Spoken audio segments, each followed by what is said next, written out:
No, that's not going to last. That's why I use that not a subtitle, but in my book, The Next Money Crash Dash, and here's a reconstruction blueprint as to what is it that we're going to do to come out of this. Um, when money is free, the cost of money is the interest rate, right? So when money is free, which it is right now, basically interest rate is zero. Uh, Certainly, if you're on a borrowing ability, um, then the misalignment of investment is unbelievable, because you Yeah, can't tell. Price discovery doesn't work. What we call price discovery, which is what exactly. when you look at bonds, houses, assets, doesn't matter what it is that you want to invest in. If the price of money is zero, then you can't figure what the value of something is. Mathematically, we use net present values. Well, net present values basically go to infinity if the price of money is zero. Exactly. So it doesn't mean anything. The problem, well, one of many problems that you would agree with, Dawie, I know, is the with that zero cost, inflate assets inflate like crazy, but they're not measured in our measure of inflation. So, for instance, the Fed here, we don't use housing prices or bond prices or anything else in the price of inflation. We use the equivalent rental. Well, rental doesn't move in the same way as the actual asset price, and so true inflation is not measured by what it is that the Fed measures as quote inflation. And one of the reasons is probably because it can't. We'd be bankrupt if we did, because the amount of debt that the federal government currently has on its books, um, there's no way we'd ever be able to afford the interest.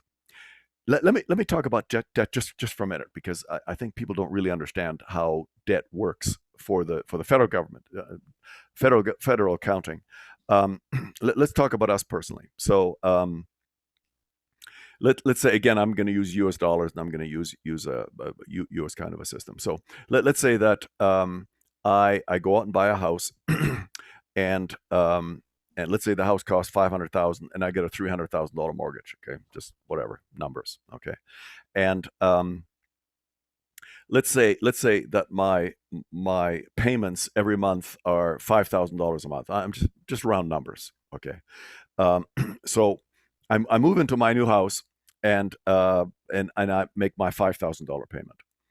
And the next month, my wife, it's always the wife's problem. She says, "Look, honey, we need a new kitchen." Okay, and okay. So what I do is credit card. If I have a good credit rating, credit card. I mean, for years, my credit, my interest on my credit cards was literally zero, literally zero. Okay, well, I'm going to put it on the credit card.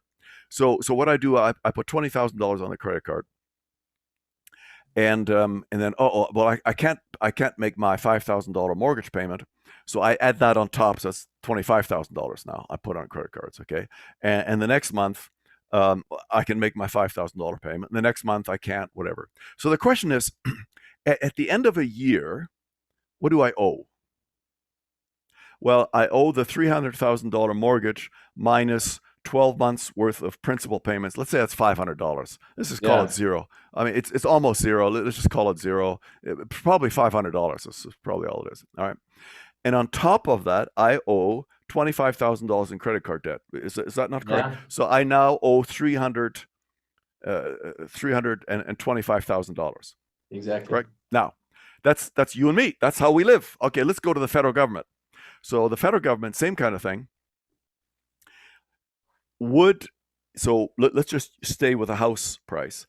If the federal government would have gotten the mortgage for 300,000, would have put the credit card, put 25,000 on the credit card, what in the accounting system of the federal government, what would they owe? I'll tell you what they owe. They only owe $25,000. They don't owe the 300,000. You go, what?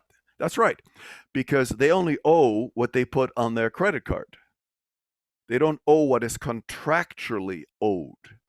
And you say, well, the federal government doesn't have a credit card. Yes, they do. We call them treasuries. Okay, they issue treasuries. The federal government only owes the treasuries that it has issued in order to cover its current deficit added up over the years. Okay, so the federal government does not owe the 300,000 legally. It only owes the 25,000 that it has issued in treasuries. Well, what is the real debt if we were to use the same accounting methodology that we have to use corporately and privately? It's about 210 trillion. That's what we actually owe. Okay. And you know what? You don't tend to see that in print.